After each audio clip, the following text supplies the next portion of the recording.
오늘 누가복음 24장 36절부터 49절의 말씀을 가지고 부활신앙으로 살아가라, 부활신앙으로 살아가라는 제목으로 하나님 말씀 전하도록 하겠습니다. 제가 이번 주에 이제 고난주간을 지냈죠. 고난주간을 지냈는데 이제 고난주간인데 이제 따로 저희가 고난주간 특별한 어떤 기도회나 모임들이 없었어요. 그래서 개인적으로는 하나님 앞에서 미디어 금식도 하고 저녁 한 끼 금식하겠다고 했는데 이번 주에 왜 이렇게 바빴는지 돌아보니까 주님의 고난을 깊이 묵상하지도 못했던 것 같고 주님의 부활을 깊이 생각해보지도 못했던 것 같아요. 그래서 제가 이번 주에 설교를 준비하려고 하는데 참 어려웠습니다. 말씀을 사랑하지 않고 하나님과 더 가까이 하지 않으니까 부활의 기쁨과 부활의 능력이 제 안에 확실하게 일어나지 않는 것 같아서 하나님께 죄송해서 아침에 회개기도 드렸습니다. 여러분은 어떻게 한 주를 보내셨습니까? 예수님의 십자가와 그 고난과 그 부활을 깊이 묵상하면서 사셨나요? 그렇지 못했다면 우리가 다시 한번 이 시간을 통해서 회복되기를 원하고요. 부활절은 우리 그리스도인의 절기 중에 가장 중요한 절기 중에 하나잖아요. 성탄절, 부활절, 고난주간 가장 중요한 절기들인데 이 절기의 핵심은 기쁨이에요. 이 절기의 핵심은 기쁨인데 우리가 이 시간이 기뻐야 되는데 그 기쁨의 이유를 알아야 되죠. 교회는 계란을 나누기도 하고 칸타타를 하기도 하고 여러 가지 행사들로 이 기쁨을 표현하려고 하는데 사실은 이 부활이 우리에게 왜 기쁜 것인가? 왜 이렇게 부활의 기쁨이 예수님 당시 사람들에게도 가득했고 믿는 자들에게 가득했고 이렇게 부활절마다 기쁨으로 보내는가? 우리가 그 이유를 좀 깊이 깨닫고 같이 정말 이 기쁨이 회복되고 능력이 회복되고 부활의 소망이 일어나기를 축복합니다. 부활은요, 부활절 때만 기뻐하는 것이 아니에요. 여러분, 성도에게 부활은 모든 것이에요. everything. 제가 이번 주에 설교 준비하면서 신약 성경을 쭉 보니까 모든 게 다 부활이야.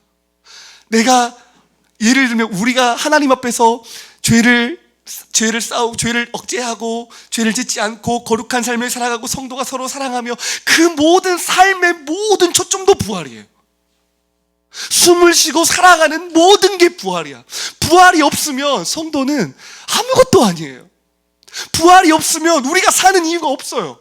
부활이 아니면 오늘 우리가 예배드린 이유도 없어요. 부활이 아니면 우리에게는 아무런 소망도 아무런 기쁨도 없어요. 그게 사도 바울의 고백이었어요. 저와 여러분이 부활절에만 기쁜 것이 아니라 이 부활이 우리 삶 전체의 기쁨이 되기를 소망합니다. 아멘.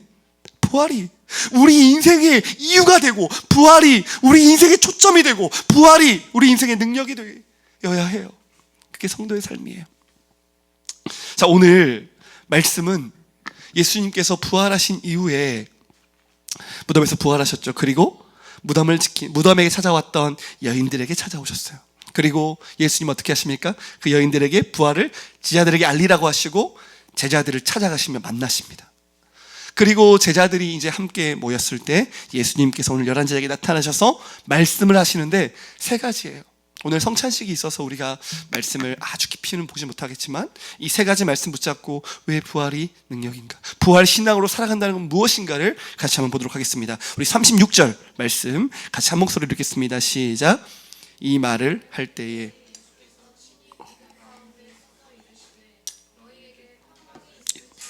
하시니 아멘. 자, 예수님께서 제자들을 보시자마자 무슨 말씀하셨어요? 너희에게 평강이 있을지어다. 평강이 어디 있는 것 같은데? 평강이 있을지어다. 평강은 에이레네예요. 제 이름이에요. 평화, 평강, 샬롬. 이 평강은 완전한 안전이에요. 완전한 안전. 더 이상 위협이 없는, 전쟁이 없는, 더 이상 위험과 슬픔과 고통이 없는 완전한 상태에 있는 평화, 평강. 그런데 주님이 오시자마자 제자들을 향해서 너에게 평강이 있을지어다 그랬던 거예요. 여러분, 이 땅에서의 평강은 어떻게 하면 찾아오죠? 돈을 많이 벌면 찾아오나요? 돈을 많이 번 사람도 보니까 평강하지 않은 것 같아요. 그렇죠? 샬롬하지 않은 것 같아. 돈을 많이 벌어도. 높은 지위에 있어도 평강하지 않은 것 같아요. 저는 뭐 높은 지위에 올라가 본 적은 없지만 제가 목표했던 것들 다 이뤄봤거든요. 제가 나름대로 뭐 1등도 해보고 싶었고 뭐 장학금도 받아보고 싶었고 뭐 해봤어요. 자랑하는 건 아닙니다. 그런데 평강이 있냐? 그렇지 않았어요. 돈이 많았어도 평강하지 않았어요. 제가 너무 건강한데도 제 삶에 진짜 평강이 있었냐라고 하면 평강이 없었어요. 성경에서 말하는 진짜 평강은 하나님과의 샬롬, 하나님과의 관계가 회복될 때에만 진정한 샬롬이 임한다고 나와 있어요. 전도서에 보니까 솔로몬 모든 것을 가졌어요. 돈, 여자, 그죠? 성전, 건물, 명예, 능력, 모든 것을 가진 그 사람이 모든 것이 헛되다고 고백한 것이 전도서죠. 인생이 죽음 아래에서 해 아래에 있는 모든 인생이 죽음 아래에 있는 모든 인생은 결국 허무하다. 당장 내일을 알 수 없는 인생은 허무할 뿐이다. 아무 많은 것을 쌓아도 하나도 가져갈 수 없는 허망함을 노래했어요. 전도서에서. 사랑하는 여러분, 우리에게 영원한 샬롬이 뭐예요? 영원한 평강이 뭐예요? 하나님과 바른 관계 갖는 거예요. 하나님과 연결되는 게 샬롬이에요. 하나님과 회복되는 것이 샬롬이에요. 하나님이 우리와 함께함이 샬롬이에요. 그게 평강이에요. 그런데 너희에게 평강이 있을지어다, 그 말은 무슨 말이에요? 평강이 사라졌다는 거예요. 왜 사라졌어요? 예수님이 십자가에서 죽으셨거든요. 제자들에게 예수님이 사라졌다는 것은 모든 것을 잃어버린 것 같았어요. 왜냐하면 제자들은 예수님, 어떤 분이세요? 메시아세요. 그분은 모든 하나님의 나라를 가져다 줄. 제자들 어땠나요? 제자들은 모든 것을 버렸어요. 베드로 어부였던 베드로는 그 배와 그 아버지와 그 모든 집과 그 모든 가족을 버렸어요. 모든 소유를 버렸어요. 왜? 예수를 얻으려고. 예수 얻는 게 가장 중요하니까. 예수님을 얻으면 모든 것을 얻는 것이니까. 예수님을 얻는 게 진정한 샬롬임을 알았기 때문에 눈이 열린 것이죠. 그래서 그는 모든 것을 버리고 예수를 따랐어요. 12제자 모두가요. 그런데 예수님이 죽으셨어요. 예수님이 못 박혀 죽어버렸어요. 그들에게 어떤 것이 됐을까요? 모든 것을 잃어버린 거예요. 소망이 하나도 없는 거예요. 절망뿐이에요. 살아갈 이유가 없어요. 예수를 잃어버린 자의 마음이 이와 같을 거예요. 제가 청소년부 사역할 때 어떤 한 아이가 있어요. 제가 그 아이 참 마음에 놓고 늘 마음으로 생각하는 아이인데, 예수님 만나고 이 아이가 그래요. 나는 예수님이 없으면 소망이 없어요. 저는 예수님이 없으면 살아갈 이유가 없어요. 눈물을 뚝뚝 흘리면서. 예수님이 없으면 무엇 때문에 살아가요? 그 청소년부 아이가 그랬어요. 제자들에게도 예수를 잃어버린 것은 절망과 같았을 거예요. 그런데 오늘 주님이 오셔서 뭐라 그러는 거예요? 너에게 평강이 있을지어다. 왜요? 주님께서 부활하셨기 때문이에요. 여러분 아멘이십니까? 아멘. 주님께서 부활하셨어요. 평강의 주님께서 다시 제자들에게 오셨어요. 그런데 제자들이 오늘 말씀 보세요. 어떻게 하나요? 37절 보세요. 놀라고 무서워하여 그 보는 것을 무엇으로 생각했어요? 영으로. 그 말이 무슨 말이에요? 귀신 같은 존재로 본 거예요. 우리와 함께 있던 예수님이 아니라고 생각한 거예요. 무슨 영적인 존재, 부활한 예수님이 아니라 뭔가 영과 같은 알 수 없는 두려운 존재로 여겼던 거예요. 예수님이 부활하실 때 그 부활의 몸은 살아있을 때의 몸과 약간 달랐나 보죠. 그렇죠? 뭔가 달랐나 보죠. 약간. 성경이 그것을 정확하게 기록하지 않기 때문에 그 몸이 어떻게 달랐는지는 모르겠습니다. 그러나 달랐습니다. 무서워했어요. 그래서 뭐라고 합니까? 38절에 예수께서 이르시되 어찌하여 두려워하여 어찌하며 마음의 의심이 일어나느냐. 39절 같이 한번 읽겠습니다. 시작. 내 손과 발을 보고 나인 줄 알라. 또 나를 만져보라. 영은 살과 뼈가 없으되 너희 보는 바와 같이 나는 있느니라. 그러면서 이제 무슨 말씀하세요? 손과 발을 보이셨어요. 다른 복음서에 보니까 직접 옆구리를 손을 넣어보라고 하시죠. 예수님이. 그러시고 무슨 말씀하십니까? 그들이 41절에 보니까 너무 기쁨으로 아직도 믿지 못하고 놀랍게 여길 때 이르시되 여기 무슨 먹을 것이 있느냐 하시니 이에 구운 생선 한 토막을 드리고 받으사 그 앞에서 잡수시더라. 저는 이 본문을 읽는데 왜 이 본문이 적혀져 있지 참 의아했어요. 왜냐하면 예수님이 첫 번째 질문은 이거예요. 예수님이 꼭 몸으로 부활하셔야 됐나? 저는 이 생각이 드는 거예요. 영으로 부활하면 안 됐나? 꼭 이렇게 몸으로 부활시키는 것을 몸을 만져보고 확인시켜 주면서까지 확실한 증거를 보여야 할 이유가 있었을까? 심지어 뭐예요? 예수님이 배가 고팠을까요? 전 아닌 것 같아요. 배가 고프셔서 먹으신 게 아니에요. 제자들에게 먹는 것을 보여줌으로써 이 예수가 부활하신 예수임을 너무나 분명하게 확신시켜주게, 만지고 보고 먹는 것을 통해서. 왜 이렇게까지 하셔야 될까? 저는 이 생각 들었어요. 근데 여러분, 예수님께서 왜 이렇게 하셨을까요? 부활이 확실해야 되거든요. 부활이. 만약에 영으로만 오셨다면 어때요? 귀신이라고 생각했을 걸 수도 있고 잘못 봤다고 생각할 수도 있어요. 그렇죠? 확신하지 못했을 수 있어요. 그런데 살아계신 예수님의 몸을 만져보고 예수님의 뼈를 만져보고 예수님의 옆구리를 만져보고 예수님의 손목을 만져보고 예수님의 살결을 만져보고 예수님이 먹는 것을 보시면서 제자들은 예수님의 부활을 확신했을 거예요. 여러분 아멘이십니까? 여러분, 우리의 예수님께서 오늘 부활하사 제자들에게 오셔서 평강이 있을지어다. 이 평강은 어디서 와요? 예수님이 살아계시다는 것을 확신할 때 와요. 여러분, 예수님이 살아계심을 확신하십니까? 예수님이 살아계심을 확신하십니까? 이것이 성도들에게 평강이에요. 여러분, 부활하신 예수님께서 제자들에게 뭐라고 말씀하셨어요? 내가 너희와 영원히 함께 하겠다고 하셨어요. 내가 너희와 영원히 함께 하시겠다고 하셨어요. 절망뿐이에요. 고통뿐이에요. 예수를 믿는 건 좁은 길이에요. 그러나 이 제자들은 예수와 함께 하면서 진정한 샬롬, 하나님이 나와 함께 하시고 하나님이 나를 붙잡아 주시고 하나님이 나에게 공급해 주시고 하나님이 나를 지켜주시고 하나님이 나를 인도해 주시고 하나님이 나와 함께 하실 것을 날마다 믿음으로 걸어가는 거예요. 사랑하는 성도 여러분, 예수님이 살아계심을 확신하십시오. 아멘. 흔들리지 마십시오. 오늘 이 사건을 보면서 예수님, 주님이 살아계심은 확신합니다. 제자들이 오늘 보면 어때요? 이것을 보면서도 믿지 못해요. 그래요, 안 그래요? 기뻐하는데 아직도 믿지를 못해요.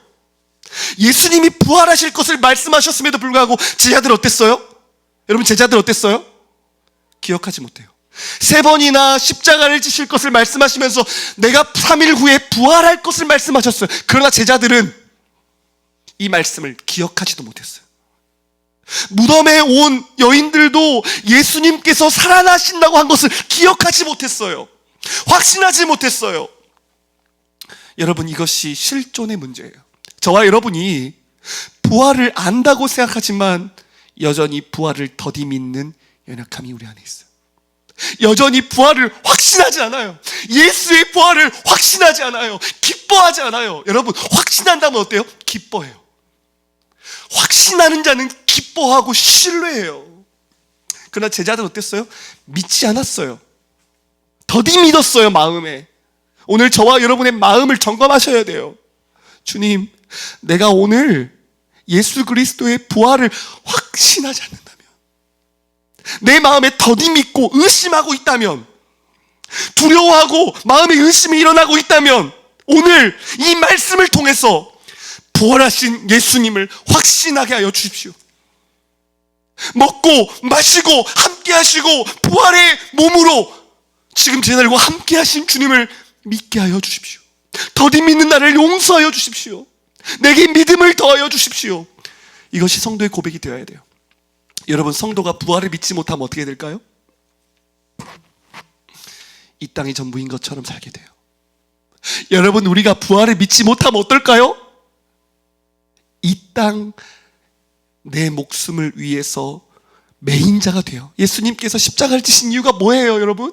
한평생 죽음을 두려워하여 죽음의 종로로 타는 그 인생을 해방하셔서 부활의 소망을 갖게 하시려고, 죽음 가운데 절망하고 죽음을 두려워해서 벌벌 떠는 인생들을 향해서 죽음에서 자유하게 하셔서 죽음을 뛰어넘는 하나님의 사람들로 살게 하시려고 주님이 부활하시고 부활 생명을 우리에게 주신 것이에요. 그런데 우리가 부활을 더디 믿고 부활을 확신하지 못하면 어떻게 살아갈까요?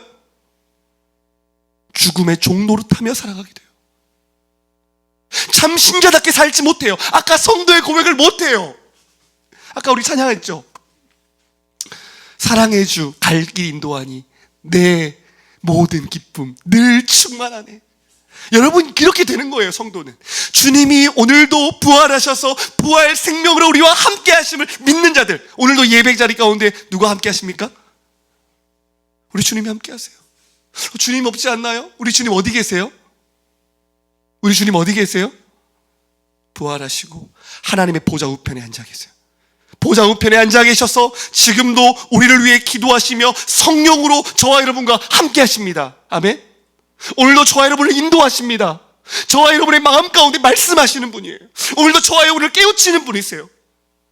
어떤 자매가 최근이에요, 얘기를 하는데 하나님이 내 삶에 역사하실까라고 하는 의문점을 갖고 있었어요. 그러다가 제가 이야기를 막 하다가 보니까 그래, 하나님은 한 번도 우리를 향해 일하시기를 멈추시지 않아. 우리의 구원에 대해서.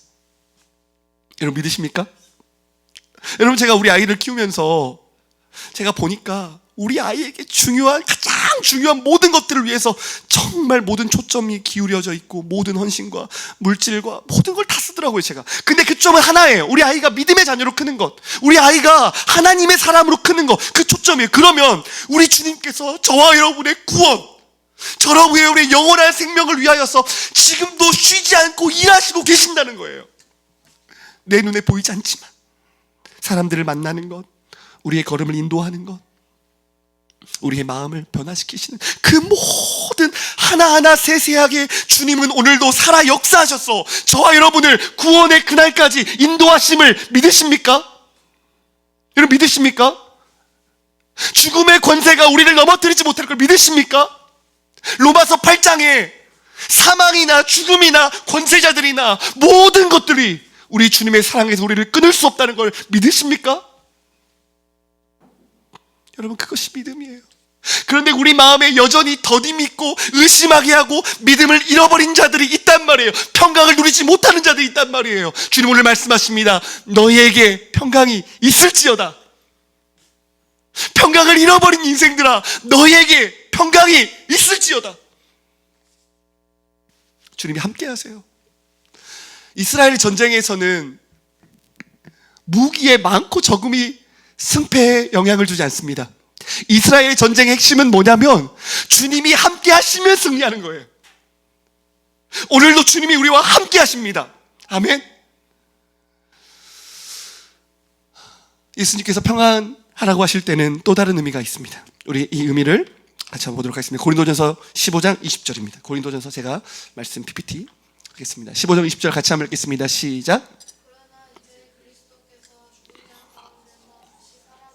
잠자는 자들의 첫 열매가 되셨도다. 아멘. 자, 여러분, 우리에게 진정한 샬롬이 온 이유가 뭐예요? 이제 그리스도께서 죽은 자 가운데 다시 살아나사 무엇의 첫 열매가 되었어요? 잠자는 자들의 첫 열매가 되셨어요. 여러분, 첫 열매라는 것은 어떤 의미가 있죠? 어떤 열매가 있어요? 우리가 나무를 키우다 보면 열매가 나죠. 근데 첫 열매가 났다는 건 뭐예요? 계속해서 날 것이라는 첫 번째 상징이죠. 그렇죠? 예수님의 부활은 성도의 부활의 첫 열매라는 거예요. 여러분, 우리가 왜 평강을 얻고 왜 진정한 샬롬이 임했어요? 예수 그리스도처럼 우리도 부활할 것이기 때문이에요. 여러분, 이 부활을 믿으십니까? 죽음이 삼키지를 못해요. 죽음으로 끝나는 것이 아니에요. 설령 주님이 다시 오지 않아서 우리가 죽게 되어다니 우리는 주님과 함께 영원한 낙원에 들어갈 거예요. 그렇죠? 주님이 다시 오실 때 잠자는 자들이 예수께서 부활하신 것처럼 우리도 완전한 몸으로 부활할 것입니다. 아멘. 여러분, 완전한 몸으로 부활해요. 죄가 없는 몸으로 예수님께서 부활하시고 500여 명의 순식간에 500여 명의 형제들을 다 찾아가셨어요. 고린도전서 15장에 보면 이 몸은 죽을 몸이 아니에요. 영원한 몸이에요. 그냥 죽은 자가 살아나는 몸이 아니에요. 성경에 보면 죽은 자가 살아난 사건이 너무 많이 있죠. 구약에도 있고 신약에도 있어요. 예수님이 이미 3명이나 살리셨어요. 그런데 그 부활과는 달라요. 왜요? 그 부활은 살았으나 다시 죽죠. 그러나 우리 주님의 몸은 죽지 않고 썩지 않고 쇠하지 않는 몸이에요. 더럽지 않은 몸이에요. 영광의 몸이에요. 영원한 몸이에요. 주님을 볼 수 있는 몸이에요. 사랑하는 성도 여러분, 그날이 저와 여러분에게 올 것입니다. 아멘. 그러면 우리에게 영원한 샬롬이 있는 거예요. 죽음을 두려워하지 않는 거예요. 영원한 소망이 있는 거예요. 우리 말씀 하나 볼까요? 데살로니전서 4장 13절부터 18절인데 좀 많죠. 그러다 읽어보겠습니다. 시작. 형제들아, 자는 자들에 관하여는 너희가 알지 못함을 우리가 원하지 아니하노니 이는 소망 없는 다른 이와 같이 슬퍼하지 않게 하려 함이라. 우리가 예수께서 죽으셨다가 다시 살아나심을 믿을진대 이와 같이 예수 안에서 자는 자들도 하나님이 그와 함께 데리고 오시리라. 우리가 주의 말씀으로 너희에게 이것을 말하노니 주께서 강림하실 때까지 우리 살아남아 있는 자도 자는 자보다 결코 앞서지 못하리라. 주께서 호령과 천사장의 소리와 하나님의 나팔 소리로 친히 하늘로부터 강림하시리니 그리스도 안에서 죽은 자들이 먼저 일어나고 그 후에 우리 살아남은 자들도 그들과 함께 구름 속에서 끌어올려 공중에서 주를 영접하게 하시리니 그리하여 우리가 항상 주와 함께 있으리라. 그러므로 이러한 말로 서로 위로하라. 아멘. 여러분, 이러한 말로 서로 위로하래요. 우리에게 어떤 소망이 있어요? 죽음이 끝이 아니에요. 장례식장 가보세요. 우리 장례식장에서 일하시는 한 분 계시죠? 장례식장 가보면 믿는 자의 장례식장과 믿지 않은 장례식장은 완전 분위기가 달라요. 물론 그 사람의 믿음과 그 가족들의 믿음에 따라 또 다르겠죠. 그러나 믿는 자들은 죽음이 끝이 아님을 알아요. 믿지 않는 자들은 그 죽음이 끝이에요. 그러니까 엄청난 슬픔과 고통이 있어요. 물론 믿는 자들도 헤어짐에 대한 슬픔은 있어요. 그러나 믿는 자들은 죽는 그 순간에도, 죽어서도 영원한 소망을 가져요. 우리가 부활할 걸 믿어요. 우리가 부활할 걸 믿어요. 공중에 끌어올려서 나팔 불 때 죽은 자들이 일어날 것을 믿어요. 살아있는 자들은 호련히 변화될 것을 믿어요. 그래서 17절 보세요. 우리가 항상 주와 함께 있으리라. 여러분, 천국 왜 가고 싶으세요? 천국 왜 가고 싶으세요? 돈이 많아서? 돈 걱정 안 하고 살아도 돼서? 그곳이 정말 좋은 곳이라. 제가 어렸을 때는 천국 가면은 뭐 사탕이 많을 거라고, 솜사탕 많을 거라고 어렸을 때는 막 그렇게 거짓말을 내가 많이 당했어요. 천국 가면 막 금괴가 막 있다고, 다이아몬드가 막 있다고 그러면서 천국은 좋은 곳이라. 그래서 제가 천국 빨리 가고 싶다. 어렸을 땐 넘어갔어요. 근데 천국은 어떤 곳이에요? 우리 주와 항상 함께 있는 곳이에요. 여러분, 주님과 항상 함께 있는 곳, 천국. 주님과 함께 살고 싶지 않은 사람은 주님과 함께 있는 그곳이 지옥이에요. 주님과 함께 있는 곳. 그런 의미에서 믿는 자들의 삶에 이미 천국의 맛이 이미 이루어지고 있죠. 완전하지 않아요. 맛보기예요. 그러나 주님과 함께 있음으로, 성령을 통해서 예수 그리스도와 날마다 동행함으로 우리는 천국의 기쁨을 누리는 거예요. 그런데 오늘 저와 여러분, 주님과의 기쁨이 사라지면, 하나님과 동행하는 기쁨을 잃으면요,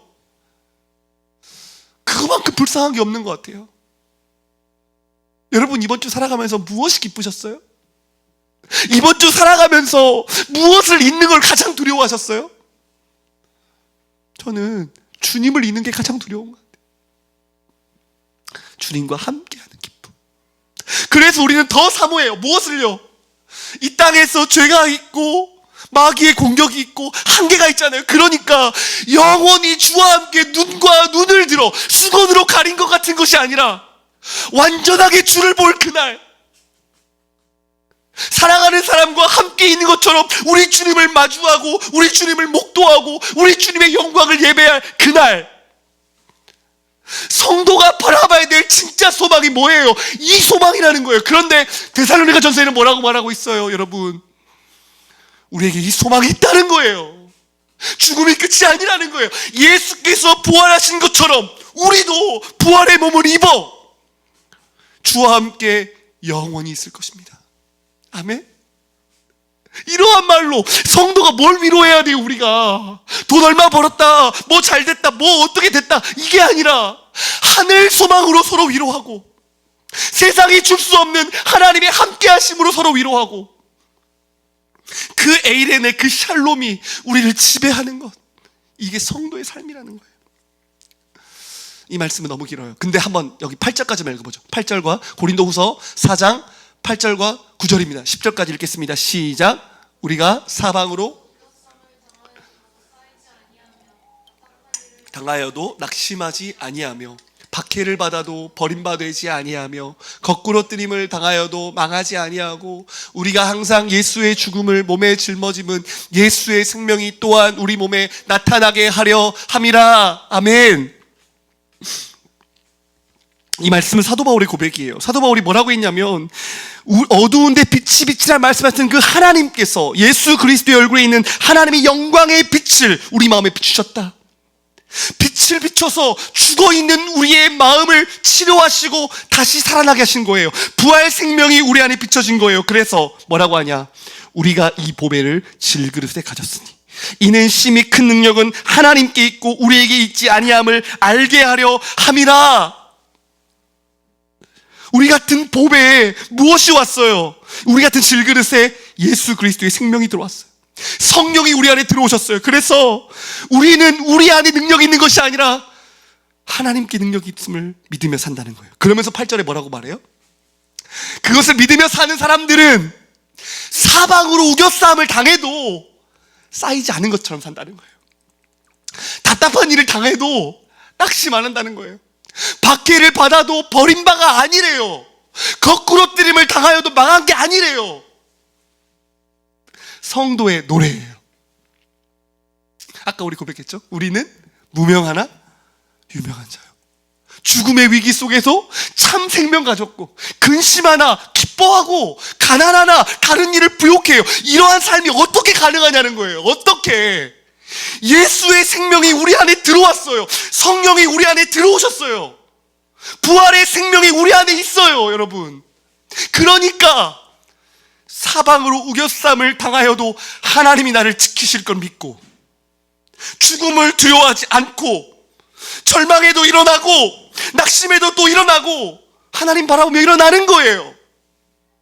그래서 여러분, 이런 사도 바울의 고백을 볼 때마다 우리가 도전이 되어야 돼요. 주님, 우리도 이러한 평강을 누리게 하시고, 이런 고백을 주님께 올리게 하시고, 죽음에 두려워하지 않게 하시고, 사람을 두려워하지 않게 하시고, 흥망성쇠를 두려워하지 않게 하여 주시고, 세상의 것들이 우리를 넘어뜨리지 못하게 해 주십시오. 목회하면서 어려웠을 때가 참 많이 있어요. 사람들이 없고, 저는 특별히 외로움에 약해요. 저는 별명이 알파카예요. 알파카는 혼자 있으면 죽는데요. 그래서 별명이 알파카예요, 제가. 근데 개척을 했어요. 개척을 했는데 사람들이 없는 거예요. 아내와 둘이 예배 드리는데 소유만 있어요. 소유랑 아내랑. 근데 우리 소유가, 제가 이제 카메라로 녹화하고 있잖아요. 이 얘기 다 하시는 이야기예요. 설교하고 있는데 우리 소유가 똥을 싸면 똥 갈아주러 올라가는 거예요. 2층 잠옷실로. 그러면 저는 설교하다가 쳐다볼 데가 없어요. 설교 그만해야 된다 생각한 적이, 농담 안 하고 5번인데요. 근데 어떻게 꾸역꾸역 했어요. 하나님 앞에 울었습니다. 하나님, 너무 외롭고, 주님 참 너무 힘들고, 주님 너무 괴로워요. 설교가 가끔 안 될 때 절망하기도 해요. 저는 다른 것에 뭐 그런 건 아니에요. 근데 그럴 때마다 주님이 주신 마음이 있어요. 평화야, 내가 다 보고 있다. 내가 다 기록하고 있다. 사람들을 제자훈련 해주다 보면 힘든 사람도 있고 여러 가지 사람들이 있어요. 그런데 사람들을 섬기다 보면 또 어려운 사람도 있고 이런 여러 가지 사람들이 있어요. 그런데 그때마다 하나님께서 갚아주시겠지, 하나님께서 보고 계시지, 저 하늘에 우리의 소망이 있지,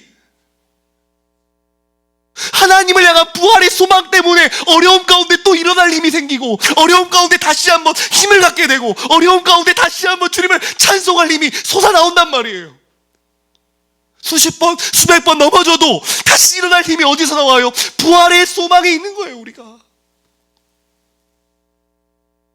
그래서요, 부활신앙으로 산다는 것은 부활절에만 기뻐하는 게 아니라 날마다 부활의 영광, 진정한 주님께서 우리와 함께 하심의 샬롬으로 살아가는 것, 영원히 주와 함께 부활의 몸을 입고 살 그날을 바라보며 기쁨으로 살아가는 것이에요. 여러분, 제가 주기도문 기도 설교했어요. 여러분, 주기도문 기도 핵심이 뭔가요? 그 기도의 핵심이 뭐예요? 주님 다시 오심을 바라보며 간절히 기도하는 거예요. 이 땅에 시선을 두지 않고 날마다 주님의 나라를 열망하고 주님이 다시 오실 그 날을 바라보며 사는 것. 그런데 예수님께서 기도를 가르치시면서 무슨 말씀을 하셨냐면, 내가 올 때 이런 믿음을 볼 수 있겠느냐 그러셨어요. 이런 믿음을 볼 수 있겠느냐? 끈질기게 기도하는 사람들이 있겠느냐? 믿음으로 하늘의 것을 구하는 자들이 있겠느냐? 여러분, 이 말이 무슨 말이에요? 그러한 자들이 많이 없을 거라는 말씀이잖아요. 오늘 저와 여러분의 진짜 소망, 다른 거 다 잃어버려도 나에게 한 가지 유일한 소망, 세상 그 무엇과도 바꿀 수 없는 소망, 뭡니까? 영원한 하나님 나라에 들어가는 것, 주님이 다시 오시는 것, 부활하는 것. 저는 정말 부활하고 싶어요. 저는 사도 바울이 그랬어요. 다른 사람은 다 구원하고 나만 구원받지 못하면 어떡하나. 여러분, 제 안에도 그런 두려움이 있어요. 가끔은 뭐가 가장 두렵냐면, 내 안에 하나님의 생명이 없으면 어떡하지? 내 안에 예수 그리스도가 없으면 어떡하지? 미쳐버릴 것 같아요. 저는 그때마다 미쳐버릴 것 같아요. 여러분, 우리의 진짜 소망이 뭐예요? 정말 잃어버리지 말아야 될 것이 뭐예요? 부활 소망이에요. 그런데 성도들이 부활 소망을 기뻐하지 않고 살아가고 그 부활 소망의 능력을 잃어버리고 살아가면 세상의 밥이 되고 맛을 잃어버린 소금이 되고 다만 밟혀질 뿐이라고 주님 말씀하셨어요. 너에게 평강이 있을지어다. 우리 한번 옆 사람 보고 인사 한번 할까요? 너에게 평강이 있을지어다. 여러분, 날마다 우리 자신에게 이 말씀을 선포하십시오. 너에게 평강이 있을지어다. 너에게 평강이 있을지어다. 빛이 있을지어다. 두려울 때마다 선포하십시오.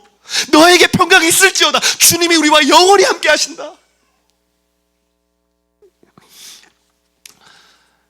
다음이요. 우리 다음 말씀 한번 볼게요. 우리 누가복음 다시 돌아가서 24장 두 번째 말씀이에요. 첫 번째 되게 길었죠? 44절과 45절. 44절 45절 우리 누가복음 24장 44절 45절 하시겠습니다. 시작. 또 이르시되 내가 너희와 함께 있을 때에 너희에게 말한 바 곧 모세의 율법과 선지자의 글과 시편에 나를 가리켜 기록된 모든 것이 이루어져야 하리라 한 말이 이것이라 하시고 이에 그들의 마음을 열어 성경을 깨닫게 하시고. 아멘. 예수님께서 두 번째 말씀하십니다. 뭐라고 말씀하세요? 내가 너희와 함께 있을 때 너희에게 말한 바 곧 모세의 율법과 선지자의 글과 시편에 나를 가리켜 기록한 모든 것이 이루어져야 하리라 한 말이 이것이라고 하시면서 마음을 열어 성경을 깨닫게 하셨어요. 자, 여러분 보세요. 부활과 이 성경을 깨닫는 게 뭐가 연관되어 있어요? 왜 부활의 신앙으로 살아가는데 성경이 깨달아져야 돼요? 여러분, 이것이 믿음과 연결되어 있기 때문이에요. 여러분, 어떤 사람들은 이 부활이 우연이라고 생각하는 사람들이 있어요. 어떤 사람들은 부활을 머리로는 알아. 그런데 삶의 능력이 없는 사람, 이것은 실천적 무신론자들이에요. 예수를 믿는 사람들 중에 부활의 능력을 모르고 부활을 신뢰하지 않고 살아가는 사람들이 있을까요? 없을까요? 있을 거예요. 이 자리에도 있을 수도 있어요. 이건 무신론자예요, 여러분. 실천에 있어서는 무신론자, 머리에 있어서는 유신론자예요. 그런데 실제 삶의 영에서는 죽은 신앙이에요. 야고보서에서는 이걸 뭐라고 말해요? 야고보서에서는 행함이 없는 믿음은 죽은 것이라 그랬어요. 여러분이 죽어 있는 것은 아는데 죽은 채로 두고 있다는 것은 뭘 말할까요? 이거는 심각한 경고예요. 제가 약하게 말해서 그렇지, 내가 죽었는 줄 아는데 바꾸면 되는 걸 아는데 하지 않는다는 것은 영적으로 심각한 심각한 경고예요. 알면 고쳐야죠. 알면 울어야죠. 알면 애통해야죠. 알면 하나님께 가야죠. 예수님께 나아갔던 모든 질병을 가진 사람들은 어땠나요? 예수님께 나아갔어요. 예수님이 고쳐주실 걸 믿고 애통하며 울부짖으며, 어떤 사람들은 지붕을 뚫고, 어떤 사람들은 예수의 옷자락을 잡고, 어떤 사람들은 소리를 지르면서. 실천적 무신론자가 되면 안 돼요, 여러분. 그것은 죽은 신앙이에요. 여러분, 그렇게 살다가 주님이 오시면 여러분 그 부활과 주님의 맞을 그날을 확신할 수 있겠어요? 저는 여러분이 한 사람도 그런 사람이 없었으면 좋겠어요. 한 사람도. 지금도 여러분이 간절하게 주님을 바라보면서 두렵고 떨림으로 구원을 이루어가는, 성경이 말하는 진짜 참된 믿음의 사람이었으면 좋겠어요, 여러분이. 오늘 말씀해 보니까 주님이 마음을 열어 성경을 깨닫게 하셨다고 했어요. 여러분, 그러면 무슨 말이에요? 성경을 본다고 깨달을 수 있는 게 아니라는 거예요. 설교를 듣는다고 깨달을 수 있는 게 아니라는 거죠. 그래요, 안 그래요? 부활하신 주님께서 엠마오로 가는 제자들과 엠마오에서 두 제자와 함께 하실 때 어떻게 하셨어요? 그들이 주와 함께 있는데도 주를 못 알아봤어요. 그리고 주님이 성찬식을 하시고 말씀을 풀어서 주시고 성찬식을 하시면서 떡을 떼어 주실 때 눈이 열렸어요. 오늘 주님께서도 제자들에게 어떻게 하셨어요? 성경을 가르쳐 주시고 마음을 여실 때. 여러분, 주님을 믿는다는 건 영적인 일이에요. 머리로 하는 게 아니라 이성만으로 하는 것이 아니에요. 성령이 우리의 마음을 열어주시고 우리의 눈을 열어주시고 예수 그리스도를 발견하게 해주셔야 돼요. 저는 제가 목회자잖아요. 성경을 읽으면 재미가 없어요. 잠만 와요. 이게 정상이에요? 그런데 제가 불과 몇 년 전까지만 해도 그랬어요. 뭐야, 레위기. 근데 제가 예수 그리스도가 발견되니까 레위기가 괴로운 더 이상 레위기가 아니더라고요. 예수님 이야기예요, 성경은. 예수님이 보이면, 예수님이 깨달아지면, 마음이 열리면, 눈이 열리면 성경에 있는 모든 구절들이 보화가 돼요. 그러니까 이제 성경 읽는 게 달라져요. 여러분, 어떤 사람들은 제가 이제 묵상을 오래 했잖아요. 묵상은 다른 거 없어요. 성경 한 절 한 절, 한 달 한 달을 꼼꼼히 보기만 하면 돼. 그런데 우리가 그렇지 않아. 그냥 빨리 어떻게든 집어치우려고 성경을 그냥 뭐 숙제하듯이 하려고 하니까 그래요. 예수님을 만나려고, 예수님을 알려고 성경을 살아가면서 보면 주님께서 눈을 열어주셔서 성경을 깨닫게 해주세요. 오늘도 우리가 주님, 우리 마음의 눈이 열리게 해주세요. 우리의 영적인 눈이 열리게 해주세요. 그런데 성경이 왜 깨달아져야 돼요? 여러분, 제가 오늘 말씀 준비하다가 소름이 진짜 막 끼치는 거예요. 구약 성경에 예수님이 성취하신 네이버 구글에 한번 쳐보세요. 300개가 나와요. 300개가. 그게 다가 아니에요. 예수 그리스도는 성경에 모든 것이 이루어져야 하리라. 탄생부터 시작해서 갈릴리, 베들레헴, 고난당하시는 거, 병자 고치시는 거, 살리시는 거, 부활하는 거, 강도가 옆에 달린 거, 이 모든 말씀이 다 예언되어 있단 말이에요. 그 모든 말씀이 다 완전하게 예수 그리스도에 성취된 거예요, 여러분. 이것을 깨닫는 사람은 부활을 신뢰할 수밖에 없어요. 여러분, 예수님의 부활의 한 사건만 보면 그럴 수도 있겠지 하는 사람도 있어요. 그런데 성경을 보면 성경대로 죽으시고 성경대로 부활하셨어요. 말씀 하나 볼까요? 자, 우리 신명기 18장 15절 넘어갈게요. 오늘 시간이 상대상 시편 16장 10절 같이 읽겠습니다. 시작. 이는 주께서 내 영혼을 수월에 버리지 아니하시며 주의 거룩한 자를 멸망시키지 않으실 것임이니이다. 시편의 저자, 하나님의 메시아의 상징적인 인물로 다윗이 뭘 깨달았어요? 주께서 내 영혼을 수월해 버리지 아니하시며 주의 거룩한 자를 멸망시키지 않으실 것입니다. 부활을 예고했어요. 수월해 버리지 아니하시고 멸망시키지 아니할 것을 그가 미리 바라봤어요. 우리 시편 110편 1절도 같이 한번 읽어보겠습니다. 시작. 여호와께서 내 주에게 말씀하시기를 내가 내 원수들로 내 발판이 되게 하기까지 너는 내 오른쪽에 앉아있으라 하셨도다. 아멘. 예수 그리스도의 부활과 승귀, 그리고 지금도 주님은 하나님의 보좌 우편에 앉아서 모든 원수들을 모두 심판하실 때까지 하나님의 보좌 우편에 앉아 계신 그 말씀이 이미 시편 110편 1절에 기록되어 있어요. 5절과 6절과 7절 이렇게 말합니다. 주의 오른쪽에 계신 주께서 그의 노하시는 날에 왕들을 쳐서 깨뜨리실 것이라. 문나라를 심판하여 사체로 가득하게 하시고 여러 나라들의 머리를 쳐서 깨뜨리시며 길가의 시냇물을 마심으로 그의 머리를 드시리로다. 여호와께서 그의 노하시는 날, 주의 재림하는 날에 모든 원수들을 물리치시고 머리를 드시는 완전한 승리의 날이 예고되어 있어요. 더 기가 막힌 거, 이사야 25장 8절 같이 읽겠습니다. 시작. 사망을 영원히 멸하실 것이라. 주 여호와께서 모든 눈물을 씻기시며 자기 백성의 수치를 온 천하에서 제하시리라. 여호와께서 이같이 말씀하셨느니라. 아멘. 이사야 선지자는 이미 다가올 메시아를 통해 이러한 일을 봤어요. 영원한 사망을 멸하실 것입니다. 죽음의 권세를 멸해요. 한평생 인간은 죄인이기 때문에 율법 아래 매여서 영원히 죽을 수밖에 없어요. 그렇죠? 그러나 예수께서 사망을 이기셨어요. 하나님께 대한 순종으로 사망을 이기시고 부활의 첫 열매가 되심으로 예수 그리스도 아래에 있는 모든 자에게 영원한 사망을 멸하셨어요. 그리고 주님이 다시 오시는 날 그 백성의 모든 얼굴에서 눈물을 씻기실 거예요. 수치를 제하여 주실 거예요. 이미 예고되어 있어요. 우리 마지막 한 구절만 볼게요. 이사야 53장 10절 같이 읽겠습니다. 시작.